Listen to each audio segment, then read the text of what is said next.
Welcome to my channel if you're new, welcome back if you're a subscriber.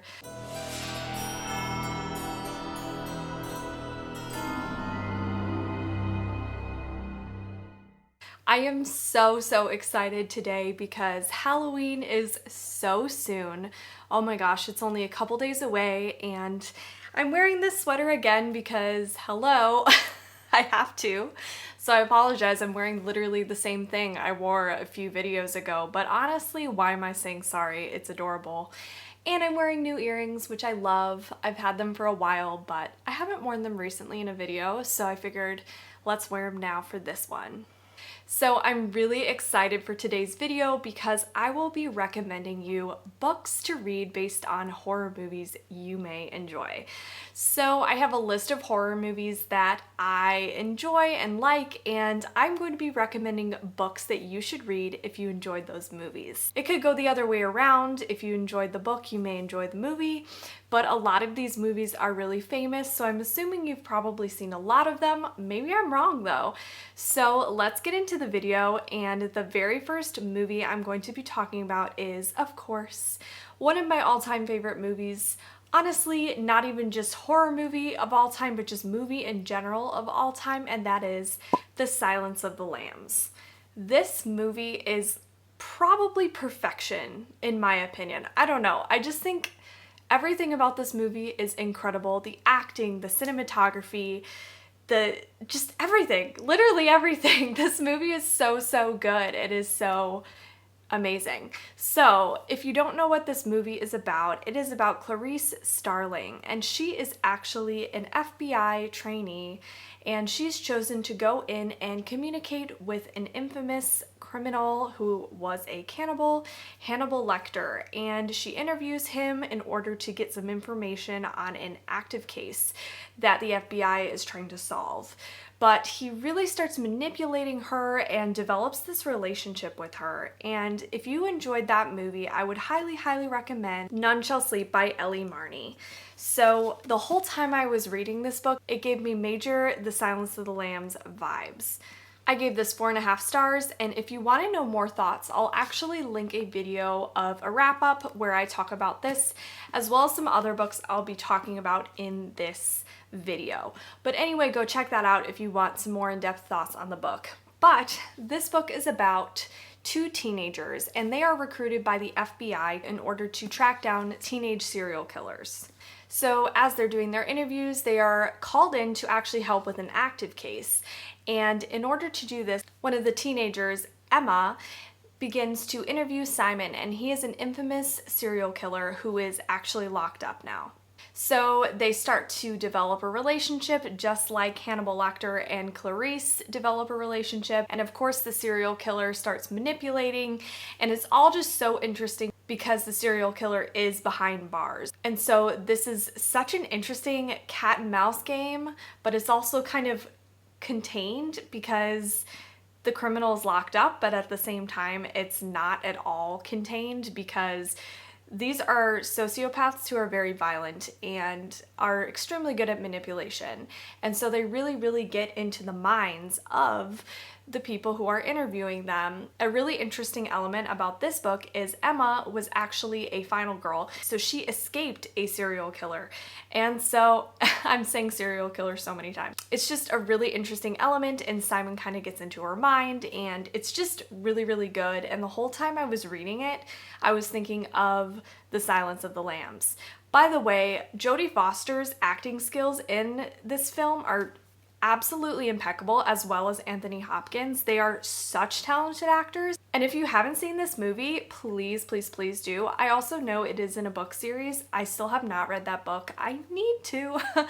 But yeah, that's my first recommendation. So if you enjoyed the Texas Chainsaw Massacre, I want to recommend Brother by Ania Ahlborn. The Texas Chainsaw Massacre is about a group of friends, and they end up running into this remote house, and they are hunted by cannibals, by a family of cannibals to be specific. So Brother by Ania Ahlborn is actually about a family of cannibals as well, and one of the sons actually decides he maybe doesn't want to live this life anymore, and he starts to develop feelings for someone who actually fits the MO for what the family likes murdering. So it is a young girl, and yes, he develops feelings for her, and it becomes very complicated because obviously his family wants to hunt down this girl, but he maybe doesn't want to. So you kind of learn about his past life and about his family, and the mother is a very, very controlling figure, and this book was extremely disturbing.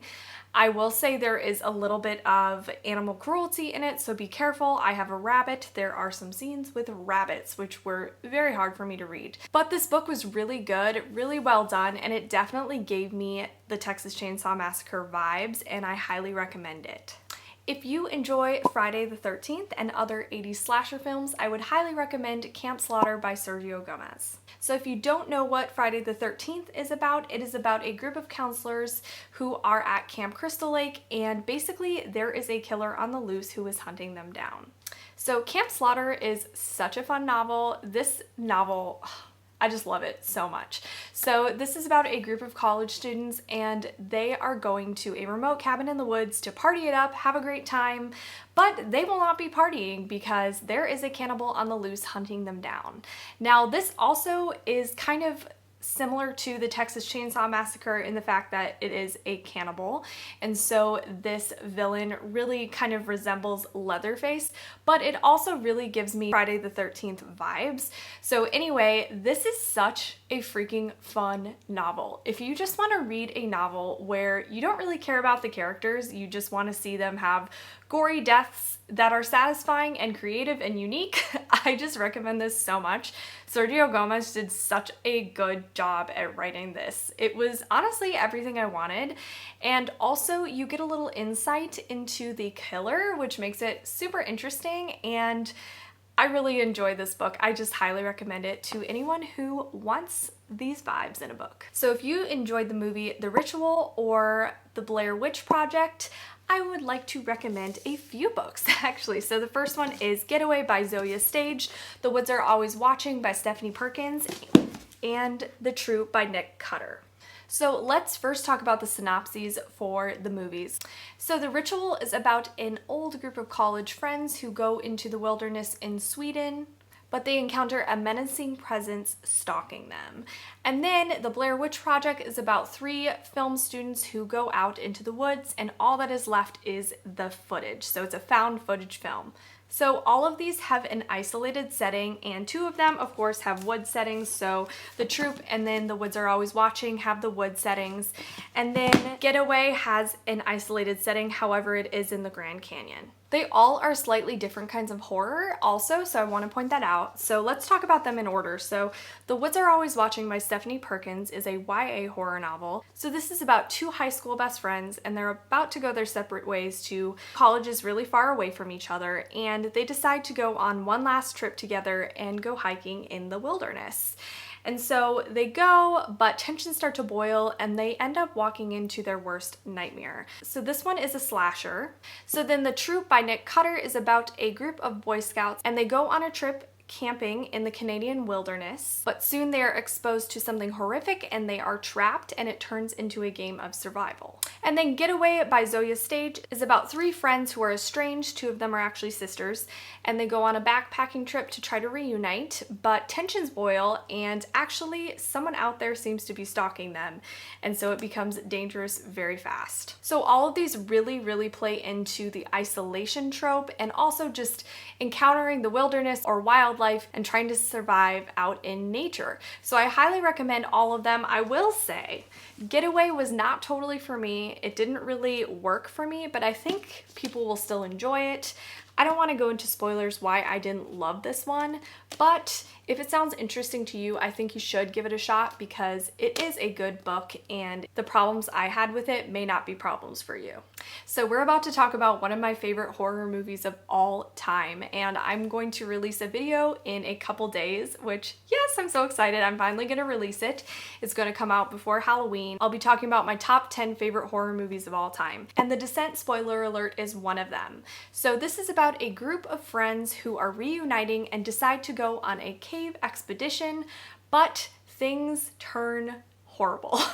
They get trapped and they are encountered by terrifying predators. So for this, I definitely think it's sort of vacation horror elements. So it's a group of friends who are going on a vacation and their goal is to have fun, but they become trapped in an isolated setting. And so for this, I'd like to recommend The Ruins by Scott Smith. I didn't personally love this as much as a lot of other horror lovers, but I do want to recommend it because I know a ton of people absolutely love it. So this one is about a group of friends in Mexico and they decide to go to the Mayan ruins in order to find someone who has disappeared, and they end up getting stuck there, and it is a game of survival. So the tensions are super high, and I wanted to say this also, if you like the ruins, you would probably like the troop or vice versa. You'll like one more than the other, and they are a little bit different kinds of horror, but they really explore the darker sides of humanity and how some people can definitely turn on one another when they're put into situations where it's super high pressure and they're fighting for survival. So I would recommend this one if you enjoyed The Descent. Also, please recommend to me, if I love The Descent, what should I read next? Because that movie is so good. So if you enjoyed The Exorcist, which if you don't know what it's about a 12-year-old girl who is possessed and an exorcism is performed, I think you would enjoy A Head Full of Ghosts by Paul Trembley. So this book is about Marjorie, who seems to display signs of schizophrenia, and her parents take her to doctors, but doctors cannot help her. She keeps unraveling and unraveling, and soon the parents become super desperate. So they contact a priest, and he recommends getting an exorcism performed on her. And so the family decides to go ahead with this, but they are so broke from all the medical bills that they actually reach out to a filming production and invite them in to film everything, and this whole experience becomes a hit reality television show, and it's called The Possession. So this concept is unique. It had a lot of elements from The Exorcism definitely put into it, but it is different. It was very chilling, and the end was just wow. You have to read the end. But part of it is told from the perspective of the young girl, so the younger sister of Marjorie, and reading this kind of horrific experience unfold through a little child's eyes was very disturbing because the young girl doesn't fully understand everything, and there were certain scenes that were just so chilling. And then you're also sort of reading what's happening with the show. So it's kind of a two-part story. It shows just what's happening in the show, so scenes from the show, and then also what's happening in real life. So for my last recommendation, if you enjoyed The Strangers, I would highly recommend another novel by Paul Trembley, and that is The Cabin at the End of the World. So in The Strangers, a young couple is terrorized by strangers outside the house, and soon a home invasion occurs. And in The Cabin at the End of the World, something similar takes place. So Eric and Andrew are on vacation with their daughter, Wen, and a strange man approaches Wen, and soon a home invasion takes place. And this novel, oh my gosh, it will tear your heart out, literally. I have not recovered. I was so sad during this novel, and that is why I didn't give it a super high rating, but I recommend it because it's really good if you are looking for something that's super intense, where you'll be really attached to the characters, but I rated it low because I was just so sad, and also the ending was ambiguous. And if an ambiguous ending doesn't bother you, I think you'll really love this book. But ambiguous endings do bother me, especially in this case, and so I did only give it 3 stars. So let's move on to horror TV shows, and the first one I would like to talk about is The Haunting of Hill House. And if you enjoyed that TV show, you definitely need to read Home Before Dark by Riley Sager. So these are really similar. So the show is about a family who confronts haunting memories in their past about a house that they lived in, and the terrifying events that drove them from it. It also is a dual timeline, so you get to see them in the present as well as them in flashbacks in the past. The father also is a renowned author who wrote about his experiences in this house. And this is very similar to Home Before Dark because this is about Maggie, and she inherits Baneberry Hall. And Baneberry Hall was where her family lived in for 3 weeks before they fled in the middle of the night. And her father also wrote a novel about the experiences and got a ton of money from it. And it was a really well-known novel, and she doesn't believe anything in it. She thinks it's all just a cash grab. And so she inherits it though, and she decides to go back and fix it up, and when she's doing so, she starts to encounter some possible paranormal activity, and she starts to wonder if what her father wrote about actually was true. So this is one of my favorite books of all time. I don't think that's a surprise to anybody. I talk about it all the time.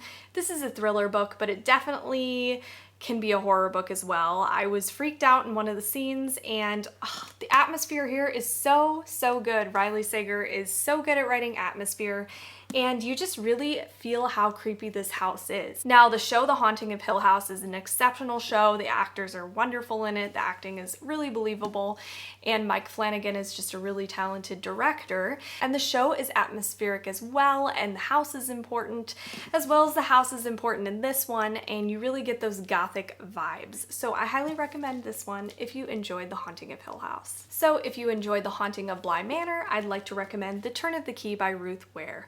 And these are both retellings of The Turn of the Screw. This one was also directed by Mike Flanagan and had a lot of the same actors that were in The Haunting of Hill House. So the show is about an au pair who goes to this house to watch over the children, and the last au pair actually tragically passed away. And she goes to take care of an orphan niece and nephew in Bly Manor.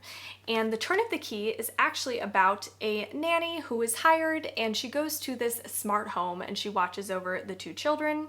She lives there, and the house is really weird. It's kind of creepy. It's a smart home, so everything is controlled by voice and computer, and things go wrong. And this actually is formatted in a letter from prison from her to a lawyer explaining what happened at the house and what led to the events that made her end up in prison. So I read these around the same time, and I will say, since I had just finished The Haunting of Bly Manor, this wasn't as good of a reading experience as I think it would have been if I hadn't seen the show right before, because they are super similar. A lot of the characters are repeats. They do have, you know, their own differences, and they are different. But I think what happened with me is I just read it too close together. But I highly recommend this because I think a lot of people would really love this if you haven't already read it. I mean, I know a lot of people have read this, but I've heard that this is the best novel by Ruth Ware, and out of the ones I've read by her, I definitely agree.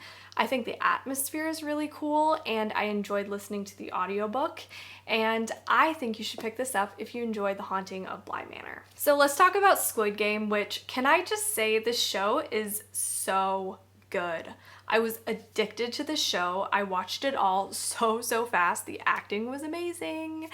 Can we actually talk about the set design? The set design was so good. The whole time I was thinking, oh my gosh, I wish I worked in set design because it was stunning. Visually stunning. If you don't know what Squid Game is about, it's about a ton of people who are in debt and in dire need of money, and they accept an invitation to go participate in games in order to win this huge cash prize. But the games are deadly, and so this really gave me similar vibes to The Venue by TJ Payne. So if you like this violent survival kind of horror where people are forced to kill one another, I would highly recommend this book. So this is about guests who are invited to this exclusive wedding at this remote venue, and basically it turns deadly. So right from the beginning, some of the guests are thinking, why was I invited to this? I don't even know this person very well, or I had a bad past with them. Why would I be invited to their wedding? But they go, and the wedding happens, things seem really off, and then soon they are forced to basically kill or be killed in order to escape this situation. So it definitely gave me Squid Game vibes because there are people behind closed doors just watching it all occur. In this case, it's the bride and the groom. In Squid Game, you know, it's the people behind the Squid Games. But it's really violent and intense, and it's actually a pretty short novel. And also, I don't think it's very well known, so I would recommend you check it out. Alright, so that's it for this video. Please let me know if you enjoyed this. I would love to continue filming videos like this. I have some other movies in mind and some books for them as well, so I want to make this a series, but let me know if you enjoyed it. What are some of your favorite horror movies? Do you have any books that you would recommend based on your favorite horror movies? And yeah, I will talk to you all very soon. Bye!